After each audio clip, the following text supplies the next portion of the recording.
కోటగిరి మండల కేంద్రంలో ఏఐటీసీ ఆధ్వర్యంలో ఈ నెల 20న సార్వత్రిక సమ్మెను జయప్రదం చేయడానికి వాల్ పోస్టర్లను ఆవిష్కరించడం జరిగింది.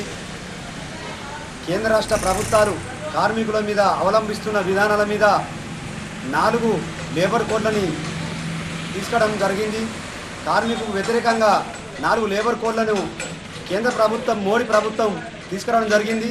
వాటిని వెంటనే రద్దు చేయాలని చెప్పేసి ఈరోజు రాష్ట్రంలో ఉన్న అన్ని సంఘాలు, అసంఘటిత కార్మికులు అయినా మిగతా ఎన్ని కార్మిక సంఘాలు ఉన్నాయి అన్ని కార్మిక సంఘాల పిలుపు మేరకు ఈ నెల 20న పెద్ద ఎత్తున సార్వత్రిక సమ్మె చేయడం జరుగుతుంది.